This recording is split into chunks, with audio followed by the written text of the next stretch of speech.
Okay, so the town of Santa Cruz, the mission when they killed the natives who wouldn't become Catholic, had the zodiac sign Libra, and the city contained the zodiac sign Aries in 1866 when this became a city. So the unconscious side of the Aries is always saying me, the secretly just thinking about the little me or the survival of the body. The subconscious Libra and its unconscious aspect is like this completely altruistic martyr who will only think about the other person because they some say that Venus was the most evolved of the planets, and this person is, unless they come to balance, they have completely diminished their self because they have more social harmony and they want to do what's best for all. So the answer to healing this is to learn what's called hierogamic union,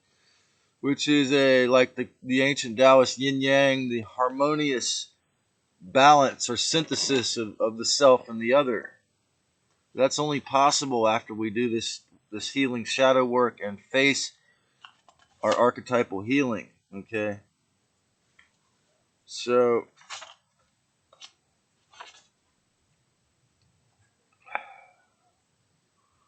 respect yourself, cause if you don't respect yourself, nobody's gonna give a hoot. Okay, so what's the answer when you have this problem? You want to keep harmony in the community. You want to forgive this person and yourself, but you don't want to get abused or deceived or them to manipulate or rob you again or hurt you emotionally. Well, I challenge you to observe how this person treats me when I've decided to be polite and say hi, but only when I notice they desire it because I don't want to make them uncomfortable. There's a term in the psychology the psychologists call stonewalling, which is like you're not responding. So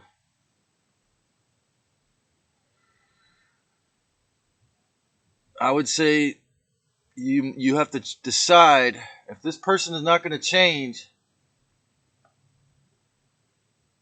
to not deal with them, not feed them any loose. The way you do stonewalling is where you don't respond. You don't respond emotionally, and it's not because you don't respect them or love them. It's because you notice they don't respect or love you enough to care or give a shit about healing this, and so you're not going to invest emotionally in it. So when you see me with this person, and when you're not there, they won't talk to me at all for some reason. And this is after we've spent, hours talking about God. But see, when this force of the narcissist or the fear-based financial survival, scarcity consciousness takes over, the reptilian, the snake brain takes over the person, this ancient anti-human, anti-life spirit is why they seem to manipulate or become vicious somebody else when you think they're a loving hippie. Well, yes, believe they're the loving hippie. Understand they're a loving hippie who has a serious problem. Narcissistic personality disorder is a serious problem. Okay, and going no contact is what a lot of people recommend. But again, it's you got to do what's best for all. The idea of the Christ as a martyr is an insertion. Okay, the narcissist, you know, stopping abuse is a matter of self love. You have to have enough love for yourself to stop allowing them to abuse you or anyone else. You have to love yourself enough to recognize that narcissist or tyrant in your subconscious mind and kick its ass every time. And I mean, every time it abuses you, and I still have to work on this, I'm not done, but it's a long battle. So inherent divinity and acceptance does not mean accepting their abuse. Yes, it's inherent divinity and acceptance, but if they're really the avatar, would they really act like that? Okay, yes, the avatar, this body is the avatar. We're all given the chance. Okay? Now look, what I'm saying is that when I stop feeding that demon in their personality, supply is what it's called. They don't want to talk to me. They don't want to manipulate me. They don't want to hug me or put me in and put them in my around their arms around me like we're getting married, like they did when I was living with them.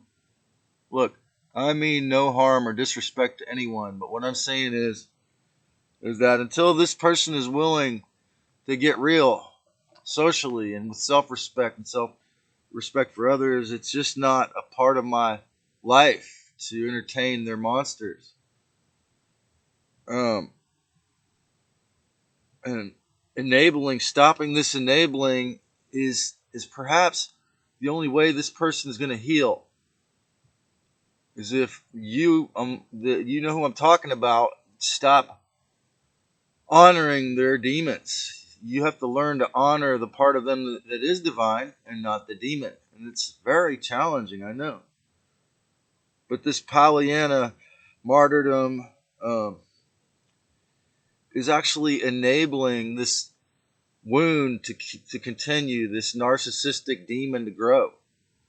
Whereas if you really honor and respect yourself, you just won't be a part of this process. You'll just learn to say no to feeding and honoring that monster that causes them to be a thief or manipulative or not actually have any respect.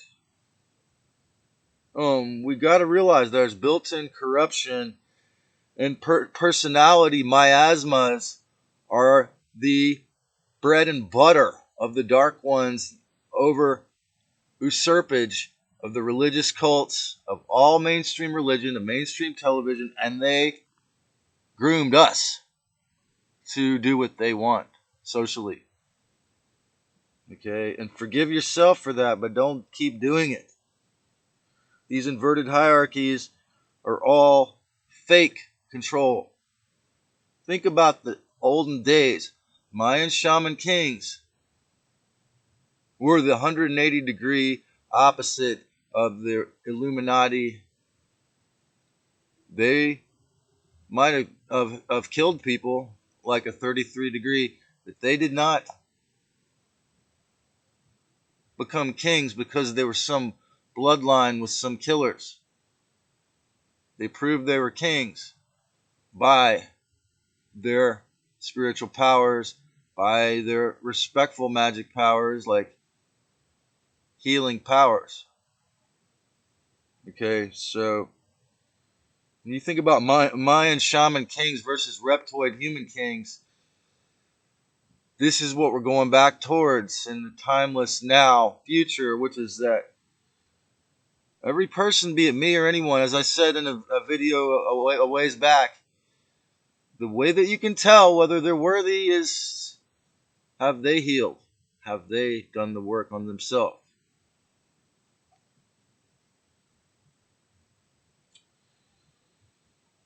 So this person with this problem that I'm talking about, they're a very loving hippie, and they've been very nurturing and loving to me, and taught me how to grow cannabis, and no one else around here had the courage or the open-heartedness to invite me into that world, or very few, only several others actually over 19 years. So 1 year, a while back, they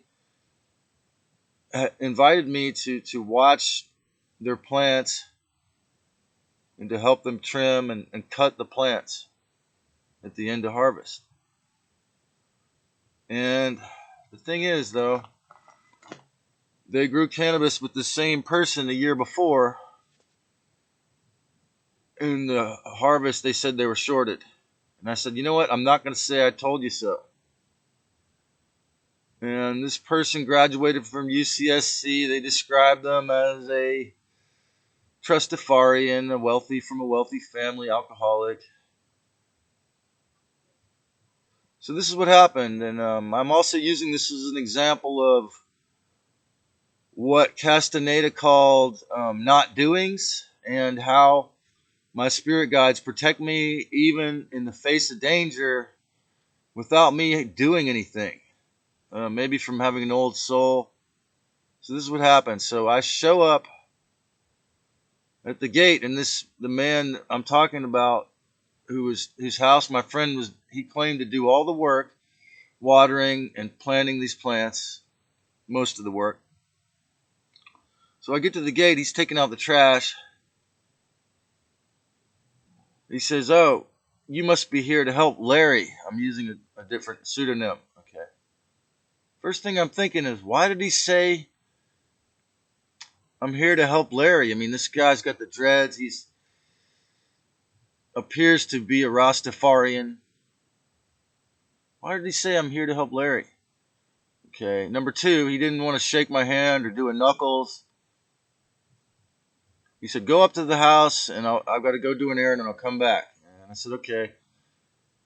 And so it's funny, I had a really slow, flat tire on my bike, and it just went, instead of slowly, it went totally flat.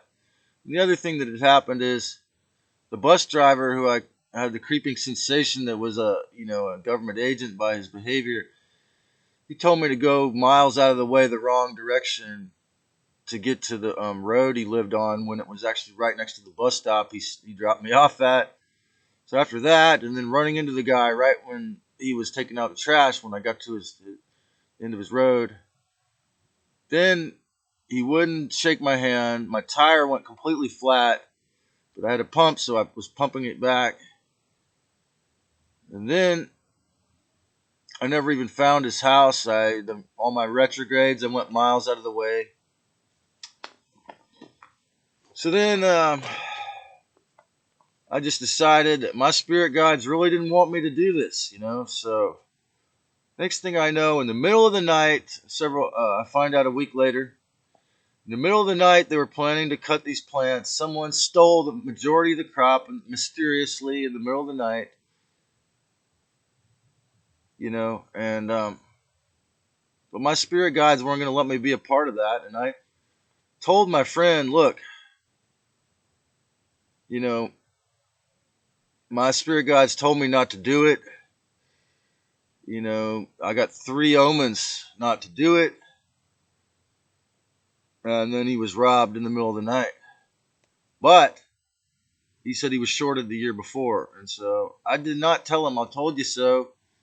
But sometimes he said, "Oh, well, Trey was supposed to watch that for me, and that's why I lost it." No, brother. This story was to teach you to learn to trust your instinct, your spirit guides, and that when people give you a sign that they're a tyrant or they're going to rip you off, you have to notice that, and you have to say no to those people in those situations. And when you go back and work with them again and expect it, it's actually Albert Einstein's definition of insanity right there. So, unless you're willing to change that, maybe you do deserve welfare. I mean, that's a pretty crazy thing, So I love you, and you're a very loving man, but you know what? It's time for us to look at these parts of us that are not accurate,